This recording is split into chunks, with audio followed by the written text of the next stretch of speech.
Tudo. Então, pessoal, novamente, né, aí boa noite aqui aos colegas aqui presentes e aos que estão em casa, né? Deixa eu ver se tem alguma mensagem. Ok, boa noite. Como eu estava falando, nós vamos fazer um pequeno retrospecto, que já está com alguns dias, e abordamos o nosso conteúdo. Eu creio, espero que vocês tenham lido aquele pequeno artigo que eu passei na aula anterior sobre a noventena, né? Vocês leram aqui, pessoal presente? Leu, Marcos Paulo? Leu não, né? Leu? Não? Ninguém leu, né? Sobre a noventena, mas depois vocês fazem a leitura bem tranquilo, ele apenas aprofunda um pouco. Tem muito do que eu falei lá, mas é uma leitura importante, né? Ele traz uma tabela também interessante, tá? Então, pessoal, qual a razão de ser da nossa disciplina? Para que serve a nossa disciplina? Por que é importante vocês, gestores contábeis, poderão ser contadores ou atuar em alguma outra área? Por que é importante vocês estudarem o direito tributário?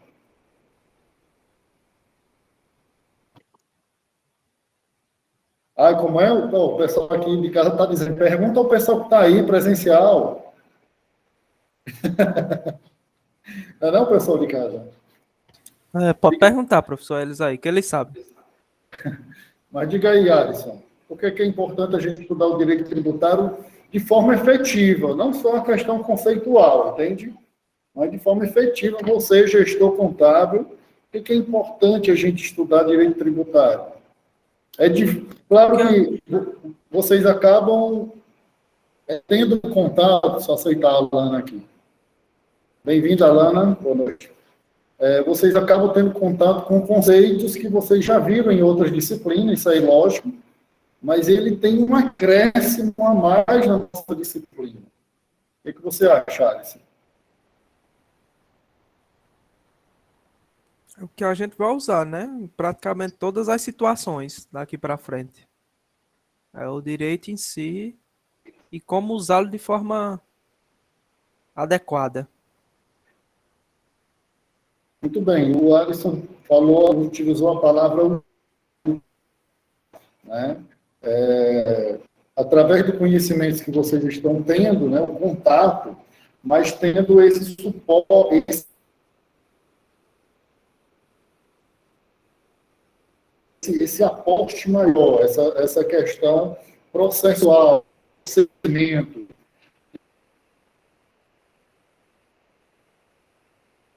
Professor, está De forma travando. mais Professor, efetiva, repete? junto à fazenda, os procedimentos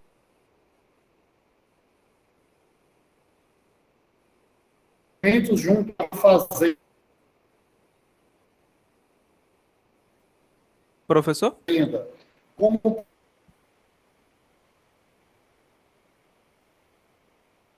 Tá travando muito aqui. falou, Alisson? Tá travando, a transmissão tá travando. Então, Alisson, voltou aqui. Também aconteceu isso no primeiro horário, pessoal? Caiu? Poxa, depois está conectado aqui. Estão me ouvindo, pessoal Não, de ficou casa? tranquilo. Agora melhorou. Tá me ouvindo, Alisson? Melhorou? Estamos. Melhorou. Beleza, pessoal. Não sei o que aconteceu. Eu pensei que...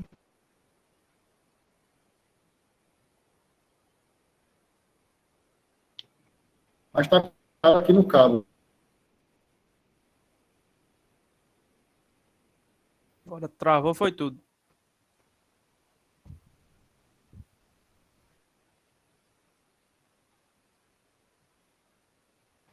Então, um conjunto normativo que vai, que tem por objetivo...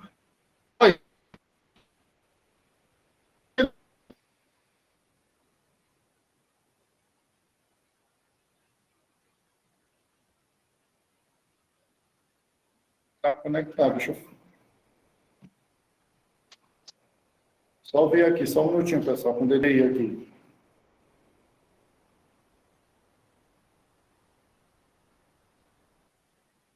Só um minutinho, pessoal.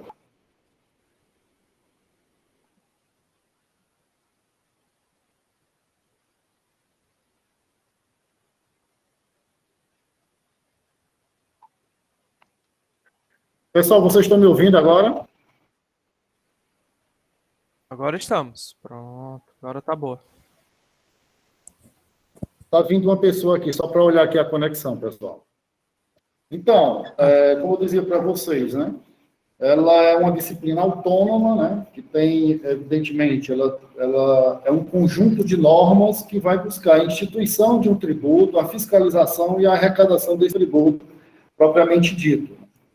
Só que nós vamos verificar, depois de toda uma questão conceitual, a sua aplicabilidade efetiva, né? A sua aplicabilidade efetiva. E vendo, e nós vamos ter esse contato com que procedimentos jurídicos nós podemos empreender em prol do nosso contribuinte, em prol do fisco, tá? Vocês estão vendo bem, ouvindo, pessoal? Pessoal de casa?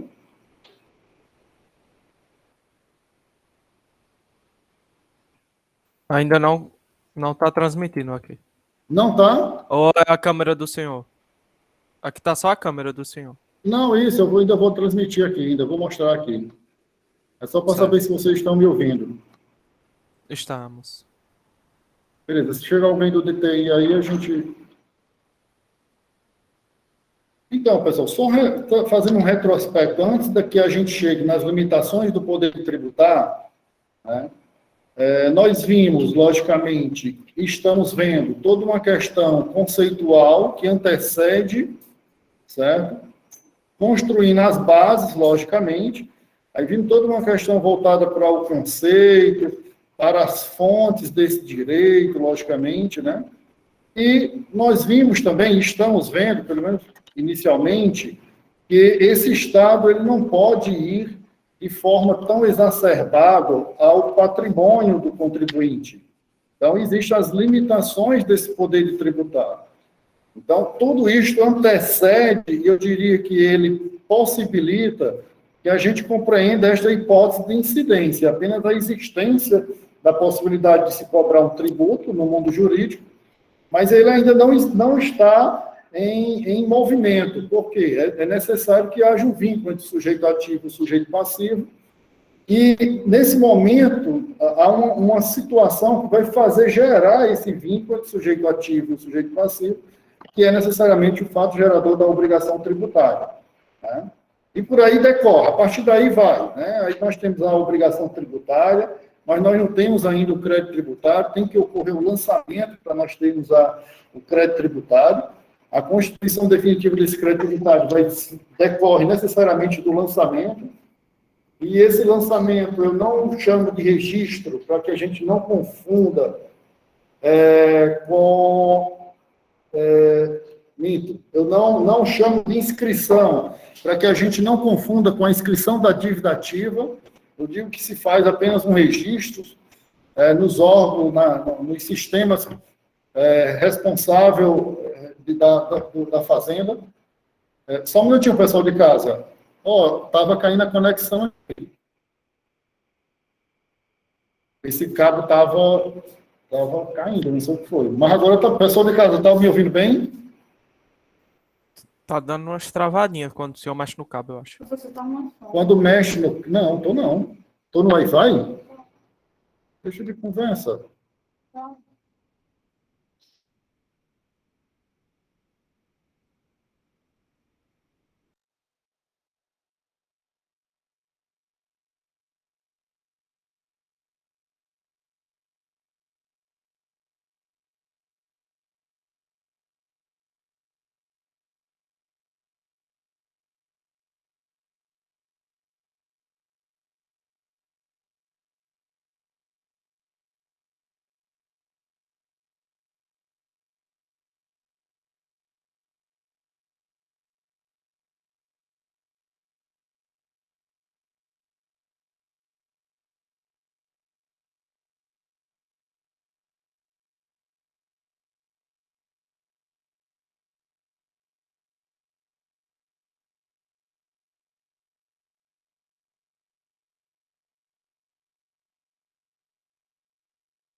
Pessoal, está sendo reconectado aqui, reiniciado o computador, fica aí conectado em casa, a gente reinicia já.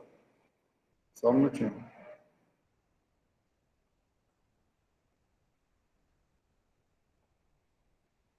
Dava até certo assim pelo o celular. O que acontece é que eu não tenho como apresentar o que está aqui, entende? Vou apresentar também. Teria que ter o arquivo aqui.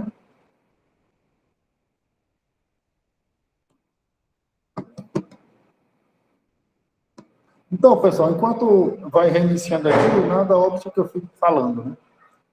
E depois que a gente vai entrar em limitações do poder tributar, então não tem problema. Está gravando aqui também, ó. Ele já fica gravando. Então, como eu estava falando para vocês, né? A gente está fazendo toda uma contextualização, pelo menos conceitual, sobre construindo as bases para que a gente adentre necessariamente no momento em que vai fazer com que tenhamos esse vínculo entre sujeito ativo e sujeito passivo e, possivelmente, logicamente, a cobrança desse tributo pelo fisco, certo? Logicamente que todas essas etapas seguintes, eu já falei para vocês, e está gravado em uma das outras aulas, não vou voltar, mas nós estamos num ponto extremamente importante que ele trata das limitações do poder tributário, tá? E eu lembro que eu acho que foi até algum colega que está aqui conectado, né, até disse, não, mas está tranquilo, professor. Não sei se foi o Alisson, né, Alisson? Está em casa aí? O pessoal de casa está me ouvindo, né? Estamos. Só que existe uma particularidade. Eu estou pelo celular aqui, Alisson, ainda mais colega. Existem pequenas especificidades sobre as limitações de poder tributar que a gente tem que ficar atentos, porque são situações que, se a gente não observar, possivelmente no exame de suficiência de vocês, e possivelmente em algum concurso público, vocês irão se equivocar, né? Se equivocar. E as limitações do poder de tributar, elas estão, logicamente, desde o artigo 150 e diante da Constituição Federal, certo? Eu acho que nós vimos na aula anterior uns 3 artigos propriamente dito, certo? E nós vamos continuar isso. E vocês sabem, eu gosto de fazer esse retrospecto necessariamente sobre o direito tributário para que vocês compreendam a importância da disciplina para o curso de vocês, tá? Que nós temos aí um vínculo entre 2 importantes profissionais, que é, logicamente, o sujeito a... Estou confundindo aqui, que é o contador e o jurídico, né, o advogado. Eu digo que é o casamento perfeito, né? E há essa importância significativa. O ponto da nossa disciplina é a gente compreender esse SPEC, esse aporte jurídico processual extremamente importante para a profissão de vocês, certo? Só um minutinho aqui, o pessoal está reconectando aqui o notebook, tomara que dê certo. Certo?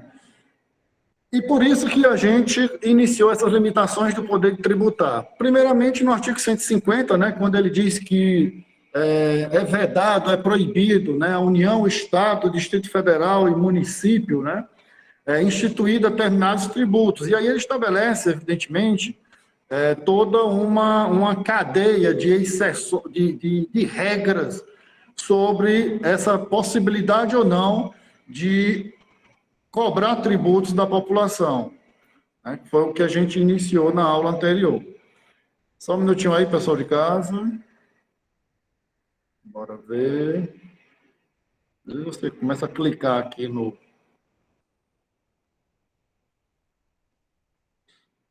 Ó. Tu tá vendo ali, ó? Bora ver.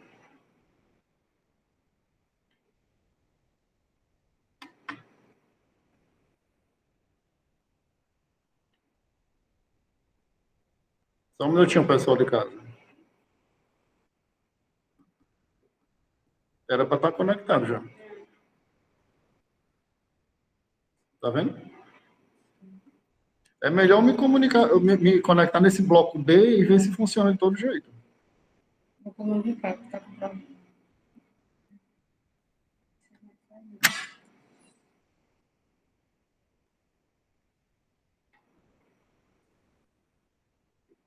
O Nileão B é o Wi-Fi do bloco B, é isso?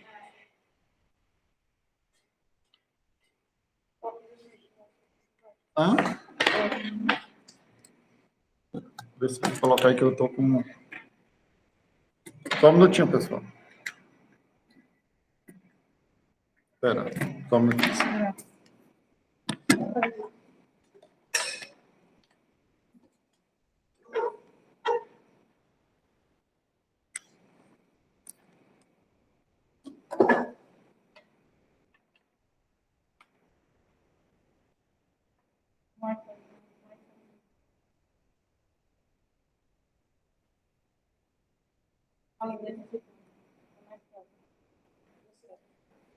Então, eu desconectei o outro.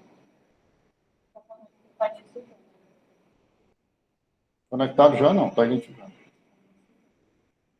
Conectado?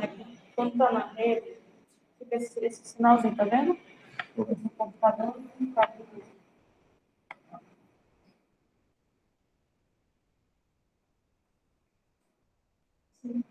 Não, era assim.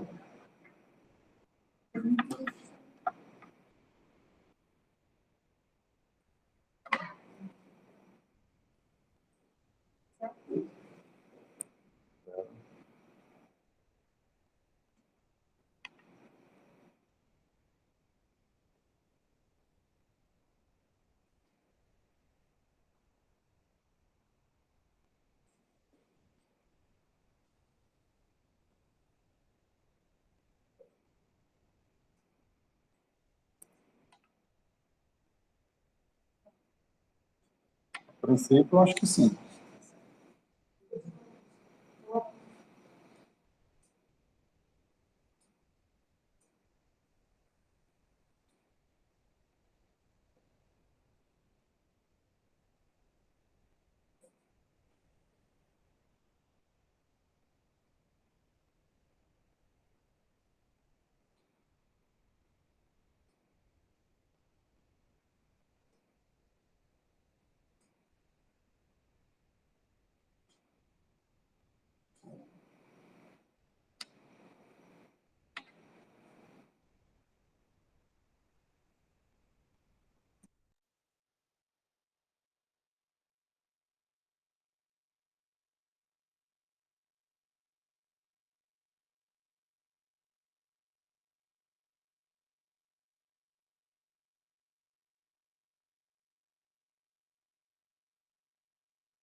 Então, pessoal, vocês estão me ouvindo aí em casa, né? Beleza? Sim.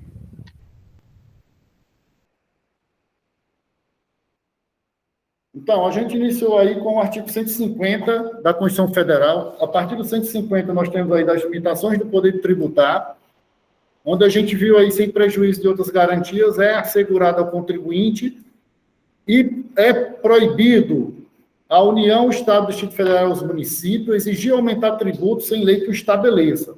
Esse é o princípio da legalidade. O princípio da legalidade é isso, né? E ninguém poderá fazer ou deixar de fazer alguma coisa senão em virtude de lei. E eu lembro que eu até perguntei para vocês, e se por acaso tiver exigir ou aumentar mediante decreto, é possível isso? Certo? E eu lembro que a gente disse, tenha cuidado, calma aí, vamos ter calma, tá? Como assim que nós vamos ter calma? Vamos ter calma porque a regra é que o princípio da legalidade é esse, sem que lei que o estabeleça. No entanto, existem algumas exceções às limitações do poder tributar que permite que o executivo possa movimentar alguns tributos e exatamente por causa da balança comercial, tá? E isso é feito mediante decreto, tá? Mas a regra, logicamente, é exigir aumentar tributos sem que lei que o estabeleça. Não é possível, certo? Não é possível. Princípio básico da legalidade. Nós vimos logo em seguida também que existe o princípio da isonomia, no inciso 2, que não pode haver um tratamento desigual entre os contribuintes na nossa federação, tá? Então, não é permitido e, evidentemente, que esse princípio constitucional vem para garantir e proteger a igualdade da cobrança tributária em todos os locais do nosso país, certo?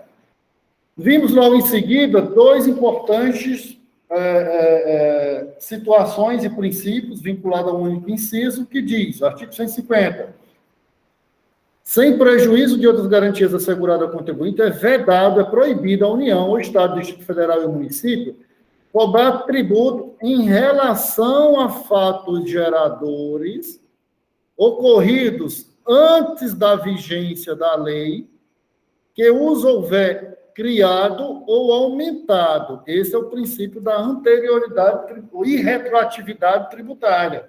Ele não pode retroagir a fatos geradores, a situações antes da vigência da lei, tá? Antes da vigência. E aí, eu até fiz um pequeno... lembrei a vocês que a gente viu lá em estrutura de direito, né? Sobre a questão da validade da norma, da vigência e da eficácia. A validade, uma norma é válida quando ela é criada por um órgão, certo? Competente, Câmara Municipal, Assembleia Legislativa, Congresso Nacional, ela é válida, tá? E ela está em vigor, vigente, porque ela gerou direitos e obrigações e ela está dentro da sua validade, né? Sua vigência, certo? Validade e vigência. E a questão da eficácia são os resultados que ela, evidentemente, vai proporcionar. Vimos que uma norma, uma lei, eu estou até conversando com o pessoal de manhã aí de administração, está pagando estruturas de direito, que exatamente o direito ele vem para pacificar a sociedade. Então, a questão da vigência, extremamente importante, né? Extremamente importante. A gente viu também que existe uma competência da União, que é chamada competência residual, que é possível que sejam criados tributos, além do que estão previstos na Constituição. E a gente tem um exemplo aqui para aplicarmos esse princípio da retroatividade. Então, nós falamos que temos, hipoteticamente, um tributo X, que tem uma situação que vai fazer vincular o sujeito ativo ao sujeito passivo, que é isso? É o fato gerador da obrigação tributária, fato gerador Y. Aí a gente diz o seguinte, o presidente, ele sancionou, assinou a lei, né, do Congresso Nacional, que foi criada pelos deputados e senadores, no dia 24 de agosto, né? Então, vamos mudar aqui para o dia 30 de agosto. Essa lei começa a vigorar imediatamente, certo? Princípio da anterioridade tributária, sim ou não? Aí eu perguntei, a vigência da lei contará a partir da sanção da lei com a assinatura do presidente? Sim ou não? Certo? Quando ele foi criado essa lei, o que esse princípio da retroatividade diz é o seguinte, se foi criado um tributo X de um fato gerador Y, isso quer dizer que essa situação que seria o fato gerador não pode ser aplicado antes. Ela não retroage, ela vai a partir daqui. Ela vai a partir de agora. Então, seria injusto para o contribuinte que uma situação nova fosse cobrada anteriormente. Então, esse princípio da irretroatividade, ele diz exatamente isso, certo? E é proibido, União, Estado, Distrito Federal e Município, cobrar tributo em relação a fatos geradores antes do início da vigência dessa norma, certo? E tem instituído ou aumentado o princípio da irretroatividade tributária. E aí a gente utilizou aí esse exemplozinho aí para melhor compreensão. Essa lei começará a vigor imediatamente, aí a gente lembra aí que existe, logo mais à frente, o princípio da anterioridade tributária, que o princípio da retroatividade, da anterioridade tributária diz o quê? Que, evidentemente, o tributo deverá entrar em vigor no exercício seguinte. No exercício seguinte, não imediatamente. Aí diz o seguinte, na segunda situação hipotética, a vigência da lei contará a partir da sanção da lei com a assinatura do presidente? A gente viu, não. Já vi exame de suficiência com isso, pessoal. E concurso também. Uma lei, ela entra em vigor a partir de sua publicação, tá? E tenha muito cuidado da publicação se ela não tiver uma chamada vacatio legis, né? Vacatio legis, certo? Que é a vacância da lei, vacatio legis. Tem em latim a extensão de ser. Então, como assim? Ela pode ter sido publicada, olha só a pegadinha aí. Ela pode ter sido publicada, você achou que ela entrou em vigor e não. Lá no final da lei tem dizendo que ela vai entrar em vigor tantos tempos depois da sua publicação. Por exemplo, o Código Civil de 2002, e vocês estão aí vendo o direito de empresa com o nosso mestre Ricardo, não é isso? Vocês, com certeza, estão vendo o Código Civil de 2002, que traz lá todo o direito de empresas, e eu já abordei, mesmo que introdutoriamente, o direito de empresas nas estruturas de direito. Nós abordamos de forma pontual as estruturas o direito de empresa nas estruturas de direito, certo? E por que eu estou dizendo? Porque o Código Civil de 2002, ele teve uma vacatio legis, ou seja, uma vacância da lei, um período em que ele não vai entrar em vigor, para que todas as pessoas do país tenham, de fato, acesso e conhecimento àquela norma, tá? De 2 anos. O Código Civil teve uma vacatio, um período de 2 anos para entrar em vigor. E o que é interessante, até a gente viu, né, que 2002 foi a ruptura da teoria da empresa com a teoria dos atos de comércio, que a gente viu lá em estruturas de direito, né?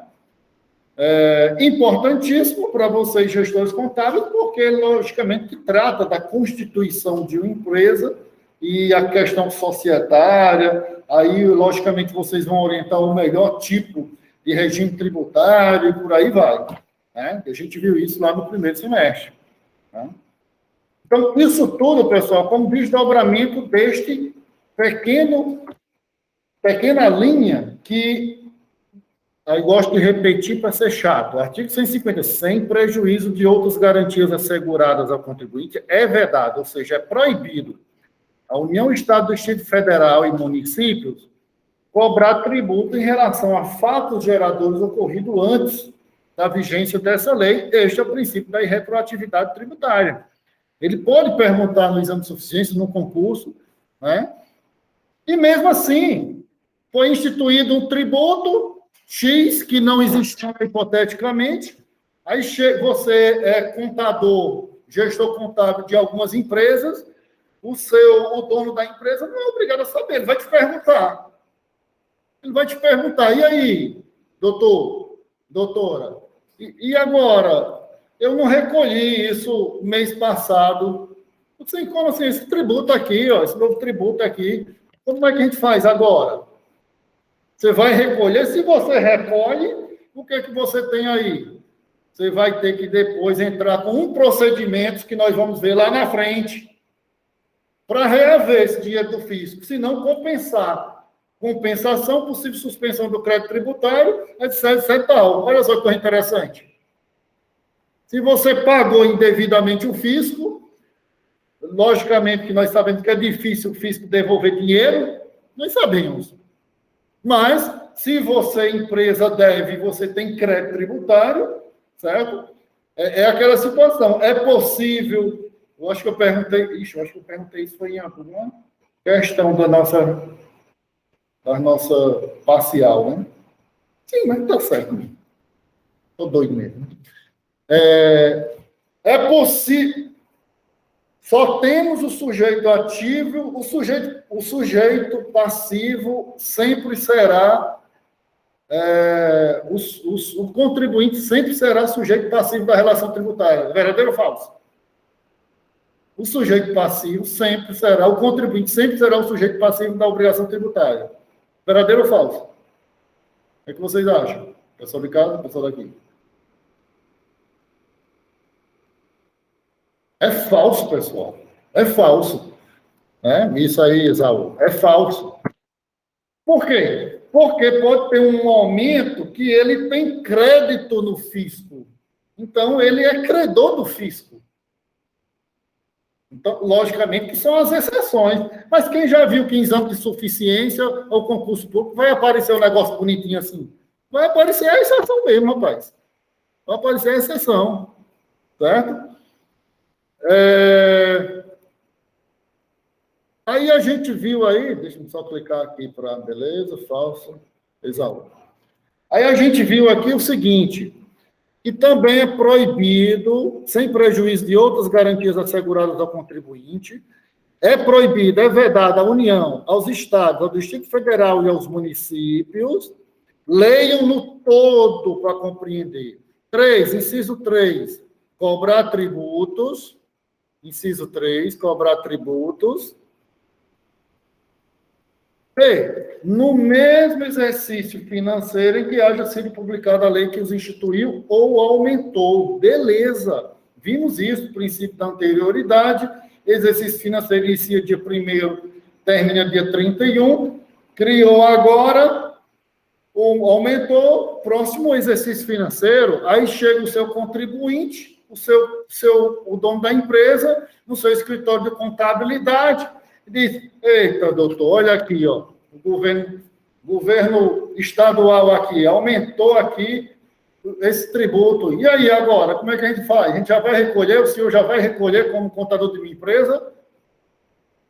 Não, calma, vamos analisar qual é a situação. Qual é a questão tributária? Possivelmente aplica-se o princípio da anterioridade tributária, tá? E nós vimos aí, aliado a ele, que diz que antes de decorrer 90 dias da data em que haja sido publicada a lei que os institui aumentou, observar o disposto que é a regra do B, certo? Este é o chamado princípio da noventena. Não é possível se pegar de surpresa.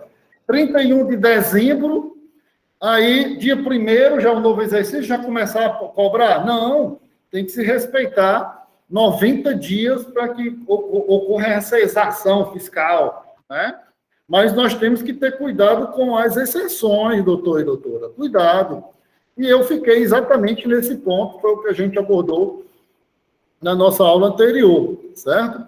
Então, o princípio da noventena, eu até passei um textozinho aí bem bacana, depois vocês façam uma leitura dele. Ele aprofunda o princípio da noventena, né? Muitas coisas eu já falei lá, logicamente, que está no texto, mas é importante que ele traz uma tabelazinha dizendo exatamente os tributos que são anterioridade noventena, e respectivamente, tá? E a gente chega ao seguinte, que é vedado que o fisco municipal, estadual e a União aumente de forma excessiva um determinado tributo. Aí você vai dizer, não, professor, nós já pagamos uma alta carga tributária. Beleza, eu sei disso, né? Nós sabemos, né? Isso não já seria aí uma possível utilização do tributo, querendo retirar o patrimônio do contribuinte, ou seja, será que nós não teríamos aí um possível confisco do patrimônio desse contribuinte, que é vedado pelo princípio da chamada vedação ao confisco, que é esse inciso 4, tá? Bom, aí você teria que fazer toda uma análise da possibilidade ou não desses órgãos legislativos criar um tributo ou não, tá? Então, tudo isso tem que ser analisado, mas ele não pode, de forma direcionada, de pronto, né, ele utilizar esse tributo com esse efeito de confisco. Não é possível. Tá? Temos aí nesse inciso 5, eu até disse que ia ser bem mais rápido, até chegar a uma determinada peculiaridade, que trata, por exemplo, da questão do pedágio. Você mas não é possível impedir a locomoção das pessoas. Beleza, nós sabemos disso, tá? Nós sabemos disso. No entanto, a própria Constituição Federal, ele limita, ou melhor, ele disciplina essa possibilidade. Nós temos uma exceção na questão do pedágio, que está lá nesse inciso 5 do artigo 150, tá? Mas a regra é que não pode estabelecer limitações para o tráfego de pessoas, bens, etc., certo? Limitando por meio de tributos, por exemplo. O Pablo vai aqui para o Pernambuco, que é um estado que eu gosto muito, trabalho muito por lá, e tem um pedágio ali, logo ali onde tem a fazenda ali em cima da serra, que está bem quase na divisa ali, né? E aí, de repente, tem ali um pedágio para eles passar para o outro lado do estado, né? Do Ceará para o Pernambuco. Então, isso é proibido, isso não é permitido. Tá? E isso está previsto na Constituição, é uma limitação do poder de tributar, tá? Com exceção do pedágio. Por exemplo, da mesma forma, se tivesse privatizado essa não sei se ali é uma CE, né? Acho que é, né, Pablo? Aquela CE ali, tivesse sido privatizada, que sai aqui das Guaribas e chega lá no Exu, ou passa direto, aí a iniciativa privada poderia cobrar, certo? Porque teria um pedágio, né, por ter construído a via, etc, etc. Seria possível? Seria possível, tá? Mas a regra não permite, evidentemente. Esse é o chamado princípio da não limitação ao tráfego de pessoas e bens e a ressalva do pedágio. Está previsto aí na Constituição Federal, tá? E aí, pessoal, a gente chega nas questões das imunidades tributárias. As imunidades tributárias, eu venho repetindo para vocês, cai em suficiência, cai em concurso público. Somente a Constituição Federal pode trazer imunidades tributárias. Somente. Somente. Não é possível uma lei abaixo da Constituição trazer. Se ela trouxer com esse nome imunidade, entenda-se como isenção ou uma possível anistia, que são causas de exclusão do crédito tributário, tá? Muito importante isso aqui, pessoal de casa, deixa eu ver aqui se eu faço aqui uma mudançazinha. Então, são causas de exclusão do crédito tributário. Nós vimos lá, logicamente, quando a gente tem a hipótese de incidência, o fato gerador, a obrigação tributária, e temos aqui o lançamento com o crédito tributário, a possível constituição definitiva do crédito tributário, certo? Antes desse lançamento, antes de se constituir definitivamente, antes, é possível a gente ter isenções ou anistia mediante lei, certo?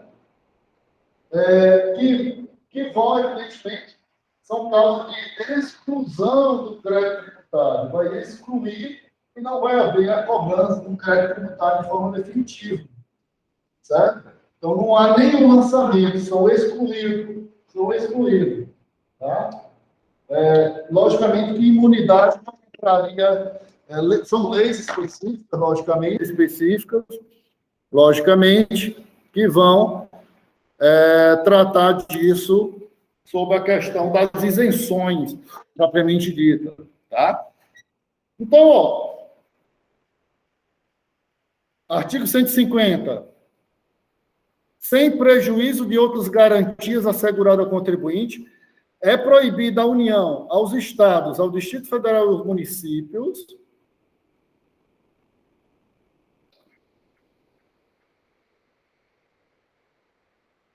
inciso 6, instituir impostos sobre patrimônio, a renda ou os serviços um dos outros. Não pode, entre os entes da federação, certo?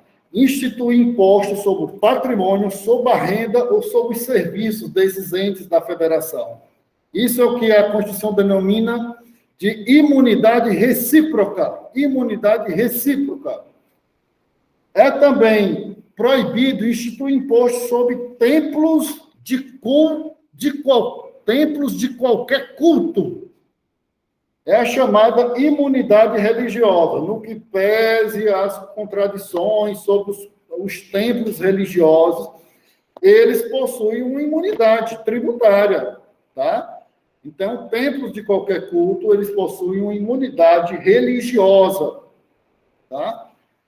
É também vedado, União, Estado, Distrito Federal e Município institui imposto sobre patrimônio, a renda e os serviços dos partidos políticos, inclusive suas fundações, das entidades sindicais dos trabalhadores e das instituições de educação e de assistência social sem fins lucrativos, atendidos os requisitos da lei. Essa é a denominada imunidade condicional. Por que ela é condicional? Ela é condicional, porque tem que atender aos requisitos de uma lei. Automaticamente a Constituição remete a uma lei inferior à Constituição, tá?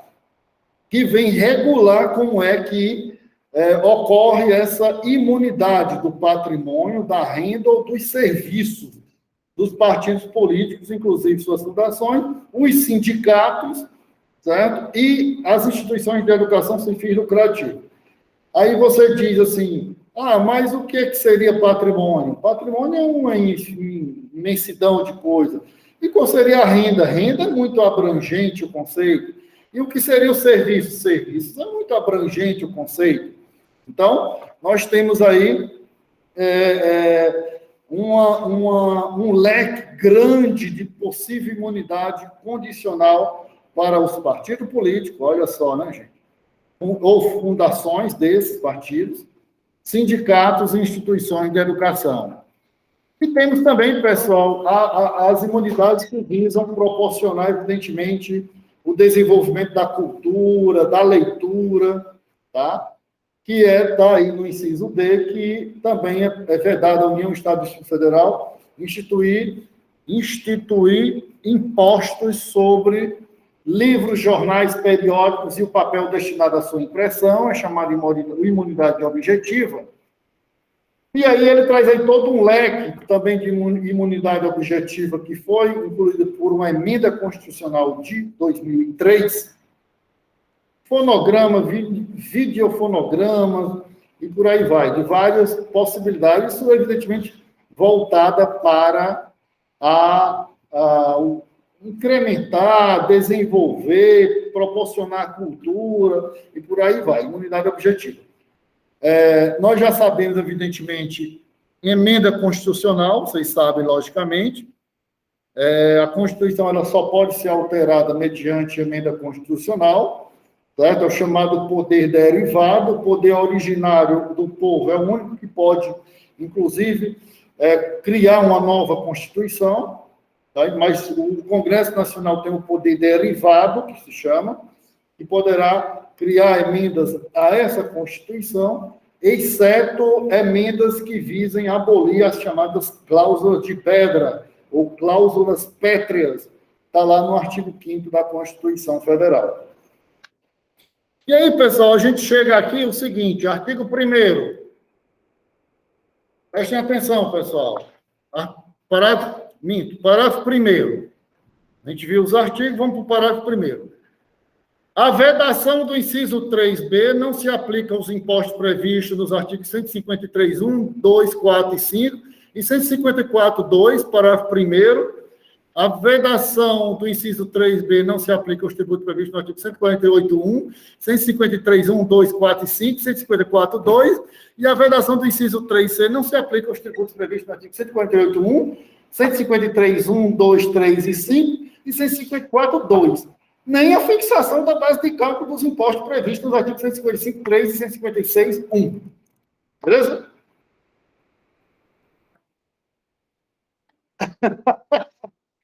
Pessoal de casa? Beleza, pessoal de casa? Tranquilo? Vamos passar para frente, né? Próximo. Tranquilo.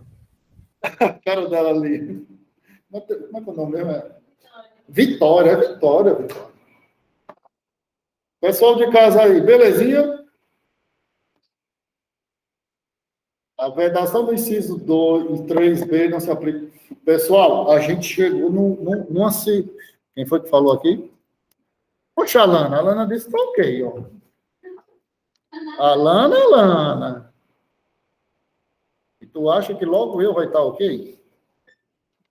Pessoal, a gente chegou aí no ponto aí, nervoso aí,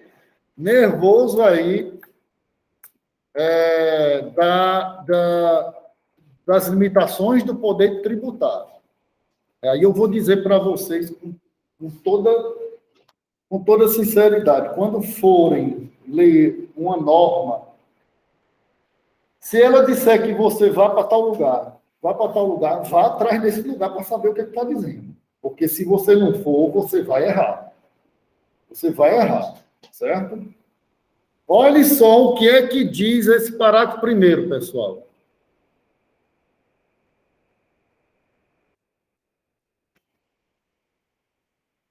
Parágrafo 1º. Nós estamos nas exceções das limitações do poder de tributar. Deixa eu ver se eu consigo aumentar aqui o zoom.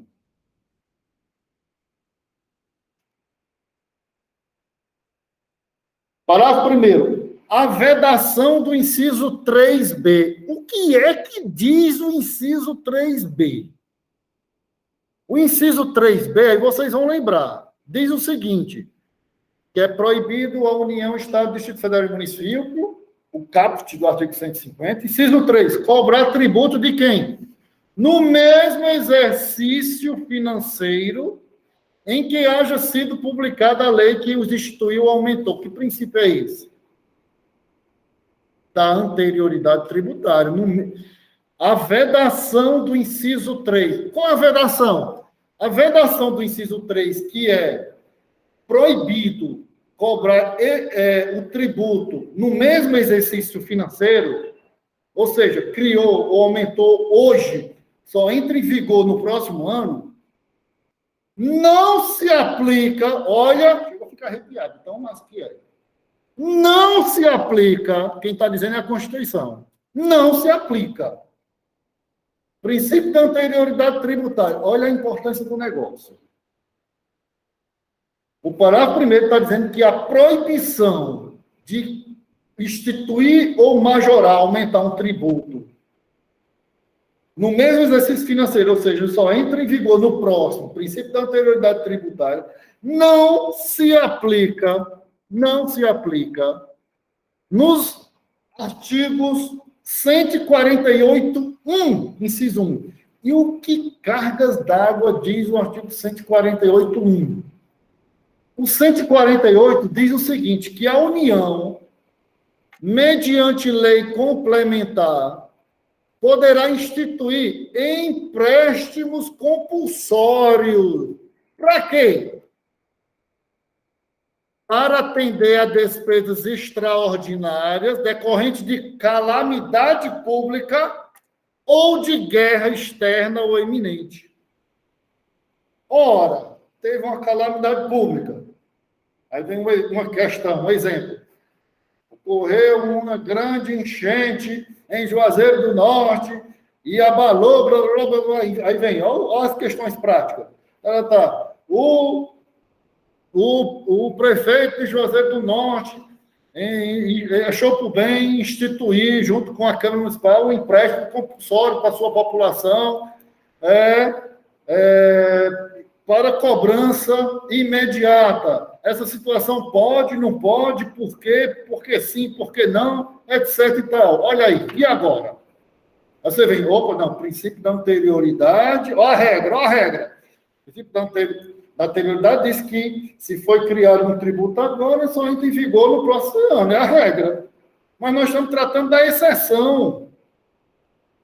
A exceção está dizendo que pode cobrar de imediato.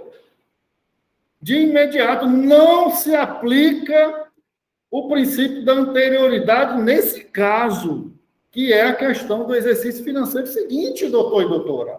Não se aplica. Exame de suficiência na certeza. Concurso público, na certeza. Aí você está no seu escritório de contabilidade, doutor e doutor, e seu cliente, de repente, recebeu aqui um boleto de um empréstimo compulsório em função de uma situação que ocorreu em tal no município. E aí você diz, paga ou não paga? Paga ou não paga? E aí agora? Você vai saber que paga. Tem que pagar. Tem que pagar. Não se aplica o princípio da anterioridade, a questão de não cobrar tributo por meio do exercício financeiro em que haja instituído ou publicada a lei que os instituiu ou aumentou, publicada. Tá? Então, de fundamental importância essa exceção, pessoal. Por que eu estou batendo na tecla com vocês? Porque eu sei que vai cair em concurso, vai cair em exame de suficiência. É situação prática do nosso dia a dia, certo? Esse danado cai nas avaliações de um professor apurado de direito tributário, que é danado, entendeu? Porque é a situação prática, doutor e doutor. Aí, vamos mais uma vez. Se a gente tivesse só lido bonitinho lá, você está lendo, né? Poxa, eu não gosto de direito, não. Oh, meu Deus do céu. Chegou aqui, ó. Ixi, minha Nossa Senhora, o que é isso? Artigo 1º. Não, vou passar para frente logo, para o outro artigo. Aí não sabe das exceções. Não façam isso. Olha só o que diz o seguinte. Não se aplica o princípio da anterioridade tributária, não se aplica do mesmo exercício financeiro que haja, ou seja, vai entrar em vigor de imediato, é vedado, a vedação do inciso 3b não se aplica ao artigo 151, 1, 2, 4 e 5 da Constituição Federal. Não se aplica ao imposto de importação, imposto de exportação, produto industrializado e operações financeiras. Não se aplica. Aí eu já falei. Aí você diz, poxa, como é que pode esse presidente da República, mediante um decreto, zerou a cobrança de impostos de medicamentos que vêm da Europa, não sei o quê e tal. E pode ou não pode? Pode, está aí. Aí foi quando agora eu estou mostrando na lei o que eu disse para vocês, que quando teve a questão do feijão e do arroz, lembram? Falei online aí, deve ter sido. Tantas horas que eu já dei, que às vezes eu penso que falei e nem falei. Não, eu falei para vocês. O preço do nosso arroz começou a aumentar. Aí o que acontece o empresário? Opa, eu vou comprar arroz da China. E aqui está custando 10, na China está custando 1 centavo. Aí começou a comprar da China, como exemplos. O que acontece? O nosso dinheiro está indo para lá, ó. A balança comercial, né? Aí o que o presidente fala assim? Não, peraí. Isso até é utilizado como política cambiar, de comércio exterior. Né?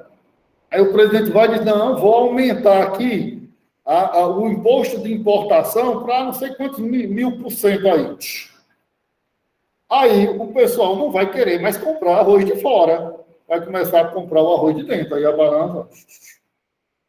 Tá? Então, essa é uma das possibilidades, logicamente.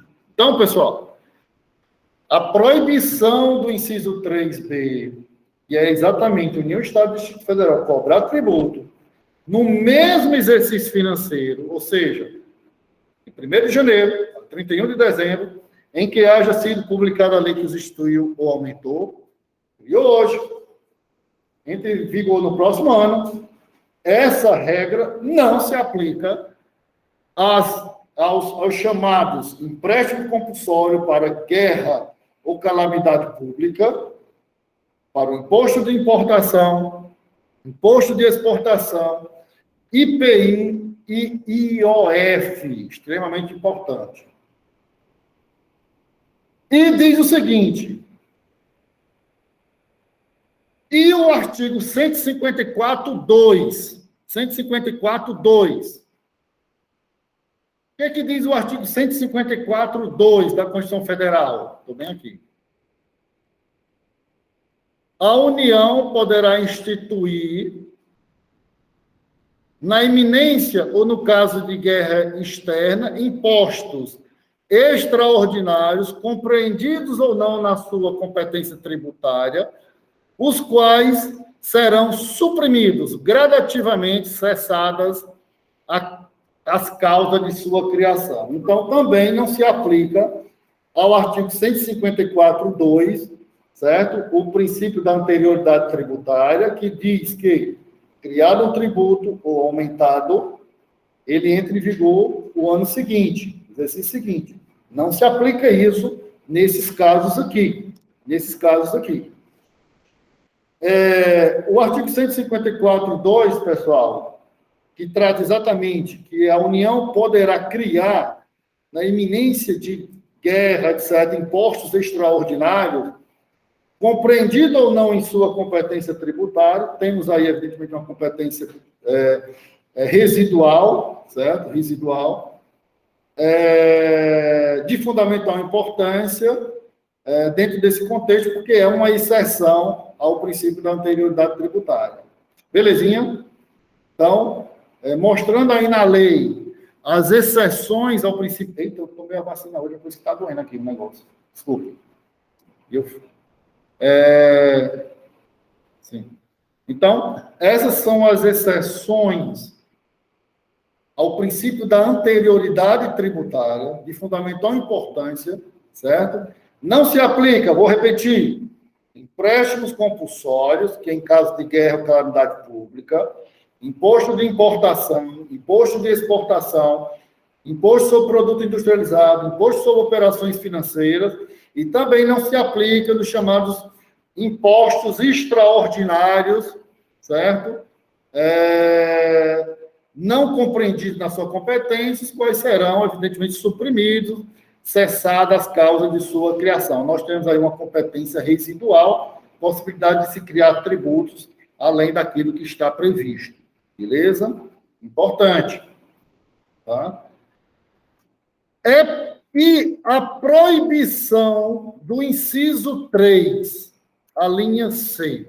O que é a proibição do inciso 3, a linha C? A proibição do inciso 3 diz o seguinte, artigo 150. É vedada a União, Estado, Distrito Federal e município.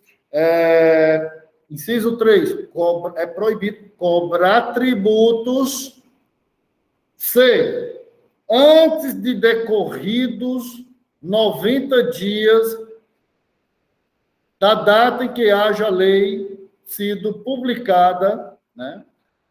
Da data em que haja sido publicada a lei que os instituiu ou aumentou. observado o disposto na linha B. Nós temos aqui o quê? O princípio da noventena, também princípio da anterioridade. Nós falamos agora há pouco da regra e temos aqui agora uma particularidade que é o princípio da noventena. Já falei demais do danado da noventena, chega final do ano, para não pegar de surpresa, blá, blá, blá, já sabem. Então, está dizendo assim, que essa vedação do princípio da noventena não se aplica a noventena não se aplica ao artigo 141.8.1 da Constituição. E o que cargas d'água diz o artigo 148.1? O 148 fala que a União, mediante uma lei complementar, poderá instituir empréstimos compulsórios para atender a despesas extraordinárias decorrentes de calamidade pública, de guerra externa ou sua iminência, igualzinho ao anterior, igualzinho à exceção anterior. Então, nós temos o seguinte: o princípio da anterioridade sobre o exercício financeiro e o princípio da anterioridade da noventena não se aplica quando a União for instituir empréstimos compulsórios para guerra ou calamidade pública. Beleza.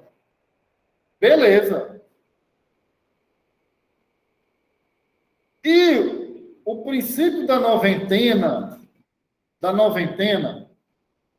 não se aplica ao artigo 153.1, imposto de importação, imposto de exportação, o 2, imposto de renda, IOF, e também ao 154.2, que trata, logicamente, igual ao anterior, de impostos extraordinários. Doido para ficar me movimentando, mas aí eu não gosto de ficar sentado. Mas é uma necessidade, pessoal. Qual é a peculiaridade aí, pessoal? Pessoal, quando eu coloco, vocês devem ter visto no conteúdo programático de vocês, eu coloquei umas 3 horas para limitações de poder tributário. Oxe, o senhor está doido, é? 3 aulas aqui só diz isso, aqui é rápido demais. Mas meus queridos e minhas queridas, meus doutores e minhas doutoras, já são alguns anos nessa disciplina. Terei o maior prazer de voltar depois para fazer uma revisão específica. Qual é a peculiaridade aí, meu doutor e minha doutora? Olha só aí. Vou repetir. O princípio da noventena, estamos vendo a exceção ao princípio da anterioridade. A exceção à regra geral, que é a questão do exercício financeiro, e ele não se aplica ao exercício financeiro, ou seja, entra em vigor imediato aos empréstimos compulsórios, imposto de importação, imposto de exportação, imposto sobre produto industrializado, IOF e também aos impostos extraordinários. Também, o princípio da anterioridade tributária, que é o da noventena, 90 dias, não se aplica aos empréstimos compulsórios, imposto de importação, imposto de exportação, imposto de renda, imposto sobre operações financeiras e aos impostos extraordinários.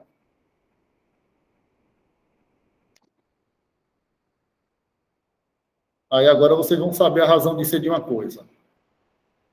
Pessoal de casa, até tirei aqui o compartilhamento. Situação prática.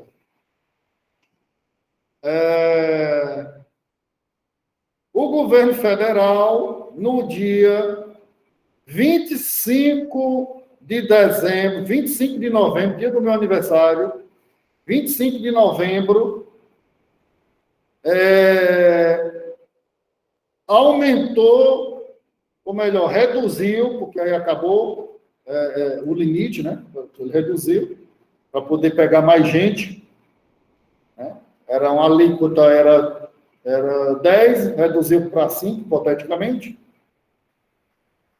Reduziu o imposto dia 25 de novembro, dia do meu aniversário de 2021, achou por bem, mediante a lei específica, achou por bem reduzir ou aumentar, tanto faz, o imposto de renda. Desta forma, seguindo o princípio da anterioridade tributária, tanto na regra geral como na regra dos 90 dias, ele só vai entrar em vigor 90 dias depois do dia 25 de novembro. Está verdadeiro ou falso?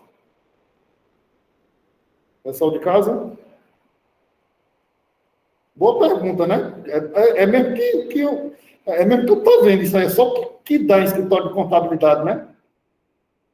E aí? O governo federal achou por bem reduzir ou aumentar o imposto de renda dia 25 de novembro de 2021. Para tanto, desta forma, aplicando-se o princípio da anterioridade tributária, tanto no que diz respeito à regra geral do exercício financeiro, mas aplicando-se o princípio da noventena, ele vai entrar em vigor 90 dias depois do dia 25 de novembro de 2021. E aí, verdadeiro ou falso por quê? Pessoal de casa? Verdadeiro para Esaú. Quem mais? Verdadeiro. Como, Simon? Verdadeiro. Simon. Quem mais, pessoal? Lucas, verdadeiro.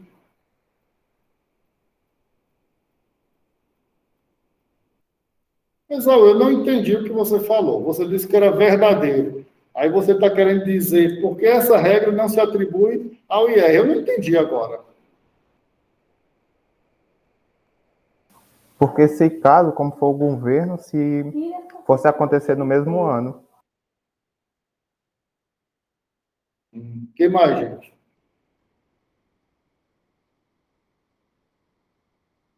E aí, pessoas de presenciais? Rapaz, escritório de contabilidade muitos aí, quando chega, né, o tempo do imposto de renda, meu filho, é só o que dá, viu? Pessoal, vocês estão esquecendo um pequeno detalhe, ó. E vocês sabem disso. Vou mostrar aqui para o pessoal de casa.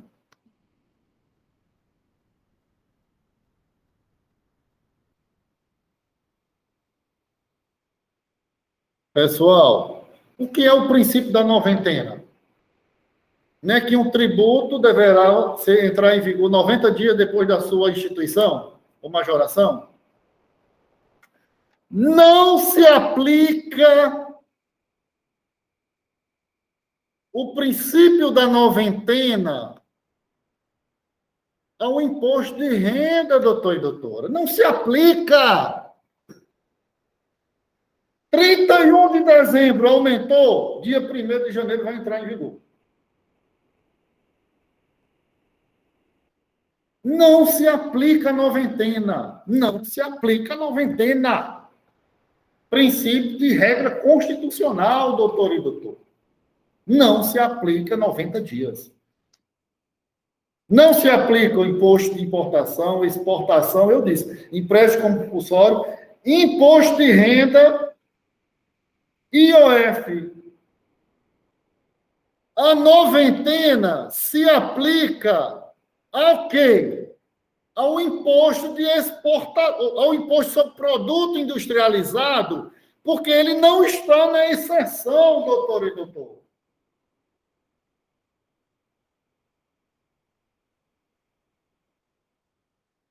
Não se aplica, se for, vamos pensar noventena como o seguinte, final do ano. Noventena, pessoal, final do ano. Criou ou aumentou um tributo.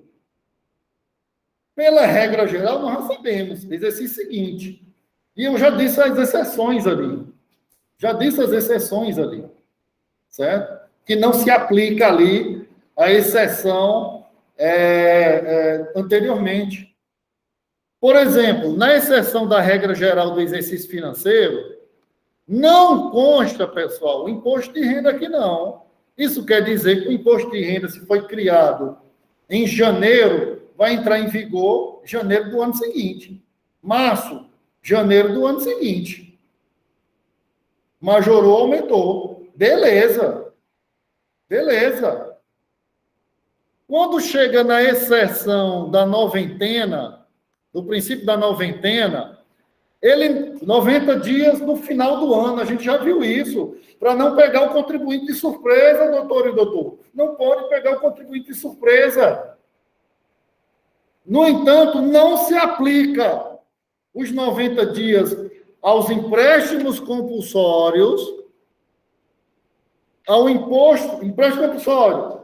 Se foi criado dia 31 de dezembro, dia 1º entra em vigor. Imposto de importação, 31 de dezembro, dia 1º entra em vigor. Imposto de exportação, 31 de dezembro, dia 1º de janeiro entra em vigor. Imposto de renda, 31 de dezembro, 1º de janeiro entra em vigor.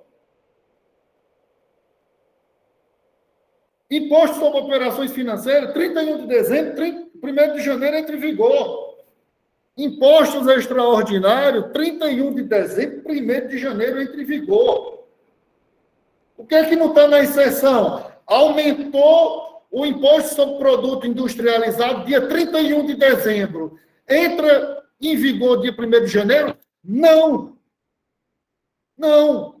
Porque não está nas exceções da noventena. Vai ter que cumprir 90 dias para cobrar o imposto sobre produtos industrializados. Aplica-se a noventena ao imposto sobre produtos industrializados. Mas ao imposto de renda, não. Imposto de renda, não. Tá? Imposto de renda, não. Certo? Então, pessoal, isso é de fundamental de importância. E nem se aplica... Pessoal, desculpa. Falo. E nem se aplica também a noventena a fixação da base de cálculo dos impostos previstos no artigo 155.3. Gente, preste atenção, pelo amor dos céus. A noventena do final do ano não se aplica também ao 155.3. E o que cargas d'água quer dizer? O que é que nós temos lá? Nós estamos falando de um tributo do Estado ou do Distrito Federal. A noventena não vai se aplicar a determinado imposto dos estados. E o que é que diz o artigo 155.3? Que compete aos estados e ao Distrito Federal instituir, criar impostos sobre, gente, IPVA. Aumentou o IPVA, todo mundo... Qual é o fato gerador do IPVA? Qual é o fato gerador da obrigação tributária do IPVA? No momento que o veículo estiver no meu nome. Eu entendi o que você disse, logicamente. O veículo no seu nome, lógico, né? Na hora que tu registrou... O pessoal fez uns memes muito... Sabe o que isso está querendo dizer aqui, meu doutor e minha doutora de casa, e meus queridos e queridas daqui, queridos também de casa, queridos? Se dia 31 de janeiro, de dezembro, houver um aumento do IPVA, ele entra em vigor dia 1º de janeiro, doutor e doutora. Não se aplica a noventena. Olha que coisa. Não se aplica a noventena. Pessoal, me dê só mais um minutinho para me terminar pelo menos senão eu vou quebrar toda a sequência aqui. Não se aplica a noventena ao IPVA. Isso é muito importante. Pessoal, isso é insuficiência em concurso público, assim, ó, brincando. Brincando. Brincando. Brincando. Por isso que o IPVA é cobrado dia 1º de janeiro. Se aumentou de imediato. Né? Gente, e mais ainda, não se aplica a noventena ao 156.1, que é um tributo do município. Não se aplica, compete ao município instituir imposto sobre propriedade predial e territorial urbana. IPTU. Aumentou o IPTU dia 31 de dezembro, entra em vigor dia 1º de janeiro. De janeiro. Olha só a seriedade disso aí, gente. Não se aplica a noventena. Não se aplica a noventena. Empréstimo compulsório. Não se aplica a noventena. Imposto de importação, imposto de exportação, imposto de renda, imposto sobre operações financeiras, impostos extraordinários, IPVA, IPTU. Não se aplica a noventena. Aumentou no final do ano, entra em vigor dia 1º de janeiro do ano subsequente. Belezinha, pessoal? Perguntas? Agora, se a gente for só ler do jeito que está aqui, que eu li para vocês, né? Se for só para ler do jeito que está aqui, já era, meu filho. Já era. Se você não vincular as situações, nós vamos ter problema de entendimento. Tá? Pessoal, esse parágrafo 1º do artigo 150, ele é extremamente importante e vocês devem tê-lo sempre consigo. Vocês devem ter na mente sempre consigo ele. Não decorar, mas a gente vai aprendendo aí no decorrer das discussões. Pessoal, alguma colocação aí? Alguma colocação, pessoal de casa, pessoal aqui? Pessoal, nós podemos, claro, por isso que a gente colocou aí, olha só, nós saímos aí, andando aí, poucos incisos e poucos parágrafos, né? Vamos continuar sobre limitações do poder tributário. Podemos depois dar uma... Posso trazer... Vamos marcar, pessoal. Vou trazer depois. A gente vai ver o dia aí. Algumas atividades para vocês. Não é prova, não. É você ter uma situação prática e você saber localizar onde é que está. E dar a resposta simples. Simples. Você tem um caso, uma situação prática, uns 3 ou um caso grande, e você vai lá, e aí, à medida que você for pesquisando, pessoal, você não precisa decorar essas coisas, não. Na vida profissional de vocês vão pesquisar, rapaz. Que negócio é esse? Que negócio é esse? Né? É isso aí, pessoal. Pessoal de casa, mais alguma coisa? Se não, pessoal aqui... É isso aí, beleza. Pessoal. Obrigadão. Arisson, demais colegas, Isaú, quem falou, Simon. Parar aqui a gravação. Pessoal, perdão aí pelo problema aqui de conexão.